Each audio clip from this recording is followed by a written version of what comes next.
cada vez nos acercamos más al final de este curso. Espero que de verdad te esté sirviendo todo y ahora en esta parte vamos a hablar sobre las sociedades.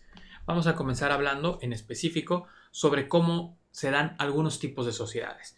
Las sociedades que regularmente puedes contemplar o digamos son las ideales, no siempre va a ser así, pero bueno, hablamos de manera general, es el tema de ventas, por ejemplo, con desarrollo. Es decir, una persona que se dedica a las ventas y una persona que trabaje los temas de desarrollo.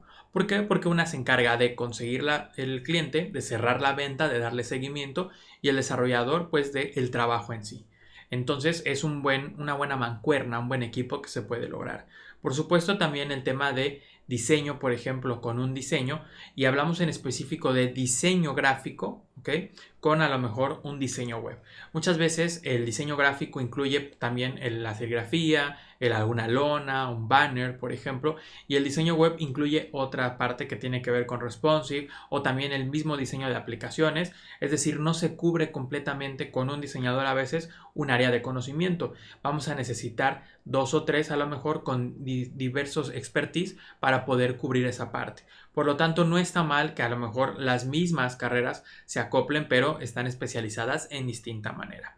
Y también a lo mejor el tema con el marketing. Regularmente el marketing se puede, digamos, hacer sociedad con cualquiera de estas áreas y en realidad cualquiera con cualquiera. Solamente te estamos mostrando ejemplos de algunas mancuernas que son buena idea para empezar a buscar a lo mejor alguien que te complemente. Algo muy importante en el tema de las sociedades es importante definir los porcentajes. Es decir, dejar muy claro que en X proyecto a lo mejor uno tiene que recibir un 60% y el otro un 40%. O por ejemplo con un vendedor, ¿cuánto es la comisión, por ejemplo, por cerrar un proyecto? Normalmente en el tema de ventas, dependiendo de la cantidad del proyecto y del trabajo de cada quien, pero se puede trabajar un 10 o 15% por la venta y el resto para el proyecto. Esos son acuerdos a los que al final tú vas a llegar. Yo simplemente te voy dando ideas de algunas experiencias que he tenido y elementos que pueden ir sucediendo. También hay que dejar muy claras las funciones.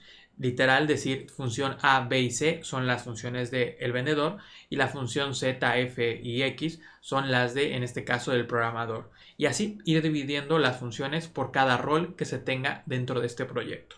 Por otro lado también tenemos los tiempos de trabajo. Es importante definir cuántas horas les va a estar dedicando al día, a la semana o al mes, en este caso cada rol al proyecto y ver que se estén cumpliendo por supuesto. Y por otro lado, definir los tiempos. Esto es importante y no es lo mismo que el tiempo en horas de trabajo, porque muchas veces si yo quiero trabajar en la mañana y la otra persona en la tarde, si hay algunas cosas que necesitamos hablar, entonces no vamos a encontrar las mismas horas disponibles. Por lo tanto, no es mala idea decir que, por ejemplo, los lunes ambas partes trabajarán en la mañana y los demás días trabaja cada quien como puede.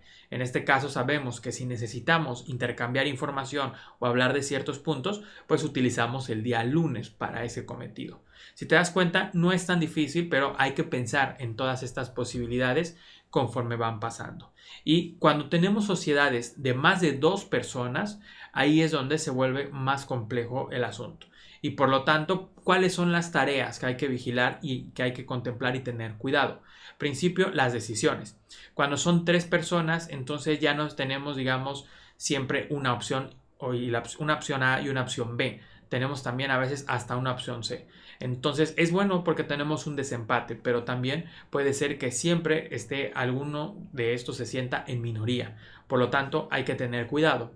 Por otro lado, siempre va a estar de cierta manera alguna disputa en el poder, en este caso, de la toma de decisiones. Si se habla claro, si se estipulan bien unos puntos, no deberíamos tener problema, pero es algo que puede pasar. También el tema de los recursos, es decir, el tema del dinero. Cuando ingresa a lo mejor tenemos que invertir en ciertas cosas, equipo, etc. Entonces también se puede volver a alguna discusión. Y finalmente los tiempos. Repetimos, definir los tiempos en los que podemos colaborar todos en conjunto y los tiempos de trabajo individual es algo crucial en los temas de sociedades, pero sobre todo en sociedades donde hay más de 2 personas. Y finalmente, la recomendación de oro es hacer un contrato. En este caso, recuerda que hay contratos que pueden tener más validez si están notariados y hay contratos que simplemente sí tienen validez, pero es mucho más difícil el procedimiento, en este caso, si se acaba en un tema legal.